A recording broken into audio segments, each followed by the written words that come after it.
Hey folks, Knox with IT Inspired here today. Wanted to talk to you very reluctantly about one of the new features in Windows Server 2016 that they are hammering on the 70-740 installation, storage, and compute exam, and that is Nano Server. Nano Server might have been the best feature in all of Windows Server 2016. This tiny footprint of a server that runs the Windows Server kernel and runs some very core and important roles in our infrastructure, so tiny that it consumes almost no resources. You would definitely be able to boot it off a USB stick. It was heralded as maybe the ESXi killer, and it made it about a year into the life cycle of Windows Server before Microsoft killed it. They gave it to us, they teased us with it, and then they took it away. You can see here's an article I'm bringing up, The Death of Windows Nano Server. It's still available, but moving forward it's only going to be available in the containers-only platform.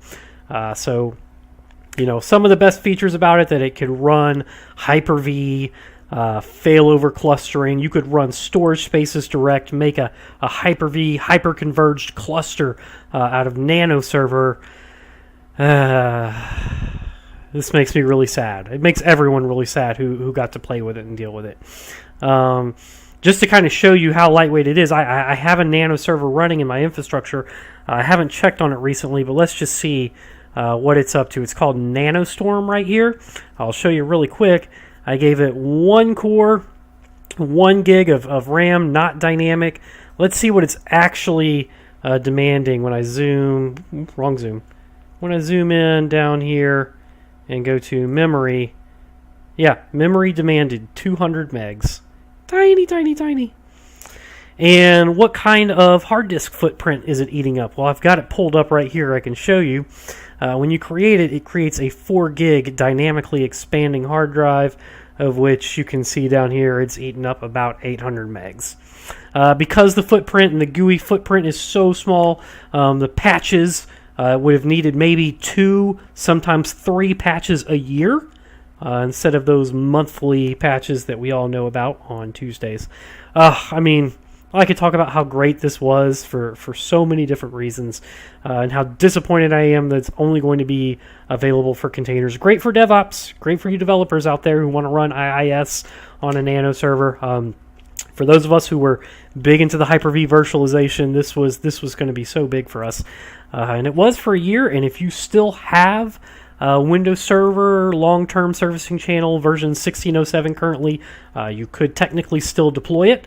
Microsoft, as of now, has said they are still going to support it through the life cycle, but moving forward, starting with 1709, it's containers only for Nano Server. So, like I said, I'm very reluctant to talk about this today and to show you the steps to go through, but it is still very much a part of the 70-740, a very big part of the 70-740 exam. So I am going to walk you through it and show you how to get started going with it. Deploy it as a file share. You do what you want to with it. Do what you want to with this information. You can still, if you have the licensing available to do it, which I believe you have to have software assurance, put it in a test environment or something. I don't know. But let's get started. Let's walk through it. Okay. First thing you want to do is take your installation media for Server 2016. Here we've got version 1607. I'm going to mount it. Brings us into that folder. Look at this. Nano Server right here. You want to copy this folder and just dump it on your C drive, which I've already done right here. Now, one of the things that I did as well, I created an extra folder called Nano Image. Part of the process is it's going to mount some things and run some things. You're not really going to have a whole lot of work to do, but it's going to do stuff in the background, and I want it to do that in Nano Image. And I also created a folder in here called Output, which is where I'm going to want it to output my final product. Okay? So copy that stuff to your C drive here for Nano Server, and also create this Nano image and put an output folder inside of it. All right, very cool. show you real quick, one of the things about NanoServer is while it is possible to install roles and features on it after it's been created, very similar to how you would in Windows Server 2016 GUI or Core, you just run the install Windows feature or just run the server manager to install that. NanoServer, you really should do it up front. You should know what you're going to use this for, and you can look in the packages folder of that NanoServer to see what all is available to you. Storage, this is going to be for file sharing, so just remember storage, that's an important one. Compute and containers, compute was Hyper-V. Failover clustering, another one. And there's DNS and Windows Defender for antivirus. You can see these footprints. Look at these. These are tiny little footprints here, with the exception of maybe Defender, which is only 120 megs. Not that big. Even IIS. Look at how tiny IIS is. Did you know it was that small? Anyways, there is a part coming up in when we're creating this where you may need to know this information. I'll show you what that is. But they've also created shortcuts so you don't have to remember all of these long items here. So yeah. Now that you've copied these to your C drive, I can show you where to get started. I'm going to bring up the PowerShell integrated scripting environment, if I can type today. You have to run this as administrator. Yep. Oop, let me bring it over here. There we go. Okay. The very first thing we have to do is actually import the module itself. Since we copied it to our C drive, I will go to Nano Server, and then the NanoServer image generator. Now I'm going to add the verbose switch to this so you can see what it's outputting here. Run it. So you can see it went to that folder and it imported 2 PowerShell modules here, which contained essentially 3 important commands: edit NanoServer image, get NanoServer package, and new NanoServer image. We're going to be working with new NanoServer image. Now, to preface this, there is also a NanoServer image generator GUI tool that you can download and run too. That's primarily for creating bootable media, in case you actually want to run NanoServer on a physical host. But I can also show you how to do that here, right here in the PowerShell. So let's go to new NanoServer image. And this is going to be a little bit of a long one, guys. So there's a lot of options here. One of the ones that is a required field that you don't actually have to add here is administrator password. If I don't add this switch, it will prompt me for an administrator password when we actually go to run this command. I'm going to do that. I'm going to leave it off so that it will prompt me. Let's go to the next question. Deployment type. This is asking us, is this going to be a VM guest, or is it going to be running as the physical host? If you choose host, you probably want to throw in the OEM driver switch as well. I'm going to back this out, and we're just going to make this a VM. Okay? Next question, edition, standard or data center. Hopefully you know enough about Windows Server 2016 that if you're deploying NanoServer, you know what role it's going to be for and therefore which edition you should do. For instance, if you are doing a hyper-converged cluster, storage spaces direct, we know that requires data center. If you are doing a stretch cluster, which has storage replication, also needs data center. For a file share, that's kind of what I want to do here. Just make this a file share. We're just going to leave it at standard edition. Cool. The media path. This, again, is that folder that we copied to our C drive. So I'm just going to leave it as C drive. The base path. This is that folder that I was telling you about where it's going to have to do a lot of work. It's going to be mounting things and moving things in the background. You don't have to deal with it. But I wanted to do all this work in my Nano image folder. The target path, which is the output, that is going to be my Nano image output that I was talking about, but it doesn't end with just the folder. You actually do have to specify a computer name. I'm going to call this Nano Demo.vhdx. That way it's going to be a Generation 2 virtual machine. Now, domaining a NanoServer can be a little tricky sometimes. I am on a domain-joined Windows 10 machine running signed in as a domain admin right now. So I can just specify the domain name, and my domain name is stormwind.systems, and that will be sufficient to create this Nano server in Active Directory as a domain join machine. If, however, I was not on a domain join machine, or I didn't have the authority to create a machine to a domain, I would have to go to a domain machine and run the offline domain join commands, where you pre-provision this, guys, and it generates a blob. So that command, if you have never seen it before, or again, this is called an offline domain join. This is a topic on the 70-742 exam. Djoin, it's djoin.exe. Provision, you would type in the machine name, the domain name, which is stormwind.systems, save file, and we'll call this, like machine output.txt. And this generates a really ugly text file, guys. It's going to be a really ugly blob text file.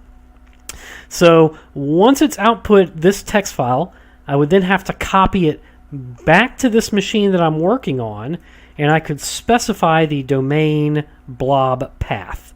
That would be, in this case, machine out. You do have to use a colon there. And it would be machine output.txt. Since I'm on a domain join machine, I could, ignore that.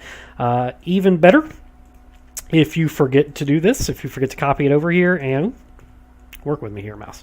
All right. You could actually run the offline domain join on the Nano server itself. You would have to enable SMB on the firewall, mount a shared folder as a drive, copy the blob to the machine, the Nano server machine itself, and then run domain join request ODJ for request offline domain join. You would then specify load file. C : my machine output dot text, and then Windows path, and then of course you can just specify the system root wildcard, and it will find your Windows path, and then specify local OS. This will join the machine to the domain using that blob file that you copied from a domain join machine to the Nano server. You would then have to reboot, and as soon as it reboots, you would be back up and running. Another little tidbit about Nano server that makes me even more upset: Nano server boots in seconds, usually under 10 seconds, even on my old servers. So, anyways, sorry. I'll get off my soapbox a little bit. I'm just, I was such a fan of this anyways. Okay. Let's see here. Okay. Yep. So, these are the main parameters that you have to have. You have to have a media path. You do have to specify deployment type, edition, media path, and target path. You don't have to specify base path. You don't have to specify a computer name, but I'm going to. You probably want to specify a computer name. And what do we call this thing? Nano demo. And then lastly, the packages that we were talking about. Now you could specify the package command here, and then copy and paste those packages that we had back in here right after that. You could copy this whole name and paste it in here, and that would work perfectly fine. The other ones that they have created shortcuts for, ones that they knew were going to be really popular: storage for file shares, compute for Hyper-V, and clustering for failover clustering, and Defender for Windows Defender. So there are some short roles there, some shortcuts to just add those rules. You could just run this command just like this, and it would work perfectly fine. You know what? I'm going to take these off, though. I'm just going to leave it on pretty much like storage and clustering, because those seem like they would benefit going together. Okay, so now that we've got a command that is ready to roll, and just to clean this up a little bit, guys, I am going to hit the Grav key and press enter. Let me get a little space there. Okay. And that is the Grav key, which is also where tilde is. I don't know, just a little trivia there if you didn't know that's what that key was called. So now I can highlight my text, and click run when we're ready. Now what you're going to see is it's going to ask me for that admin password. I'm going to type it in, and then it's going to begin building the NanoServer image. You're going to see it mount a new drive, and it'll take a few minutes to run through that, after which point I'll probably pause, and then we'll come back to it when it's done, create the VM, and show you just how quickly it boots. Okay? Watch this. Let's hit go. And here's that password. Let me just type it in here. Okay. All right. See? Copying files, processing. It's going to go through all this process.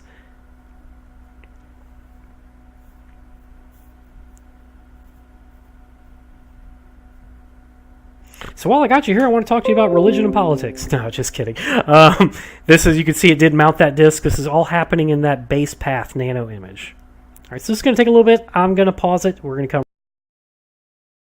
back. That did get done. As you can see, I am in the nano image folder and then output. And look at that. There is a nano demo vhdx. What we're going to do now is we're going to copy this to my Hyper-V host and create a new VM really quickly, and then show you just how quickly it boots. Another thing I can show you real quick, let's bring up Active Directory UC. Look, it did create that computer account, just like I said it would. Very neat. Okay, let's get moving on this. Let's copy it, and I'm going to copy this to my Hyper-V host 2. I've got a share on there that I can just dump it in. Paste.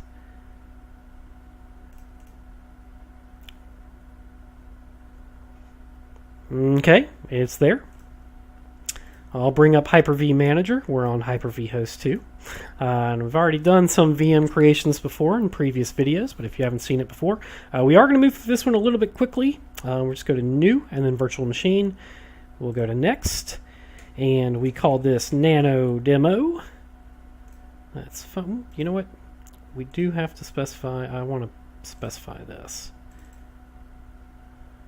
I'm going to put this just, you know, that's fine.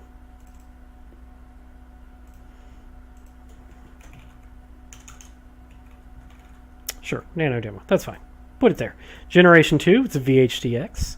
1 gig of RAM is fine for NanoServer. We're going to connect it to the external data so it can communicate to the rest of my VMs and the rest of my network. We are not going to create a new virtual disk. We're going to use an existing virtual disk. And we put that in ISOs. You know what? Just to make this clean, we're going to, you know, let's just go forward with that. That's fine. And finish it up. Now, that virtual disk, worth pointing out, that is I think I already mentioned this, it's a 4 gig dynamically expanding disk. Yeah.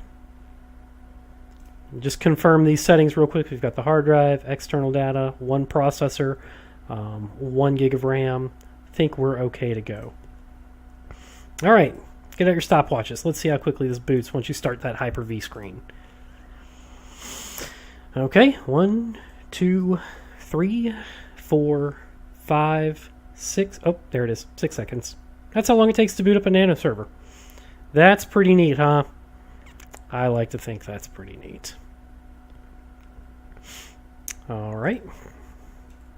And the username, let's see here.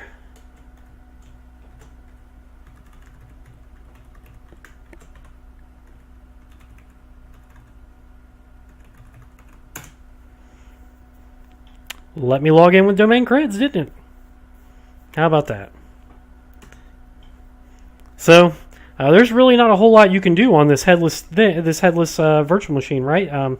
You pretty much can only tinker with your static IP settings, enabling WinRM, which is enabled by default. This is really just a reset command, and then tinker with your firewall rules. So how do you work with this then, right?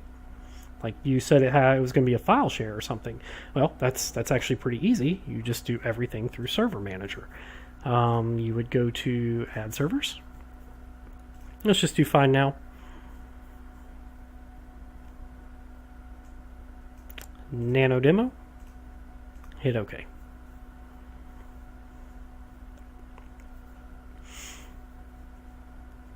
And then you'd have to give it some time to refresh. But you kind of get the idea. That is, you can see I've already got NanoStorm up here, and it's got its 2 drives. I created a second drive using Hyper-V, formatted it using Server Manager, and then created shares on it from there. So, something just as simple as going to your Share Manager and Server Manager. Once that loads up, just waiting for that to load, you would go to Tasks, create a new share.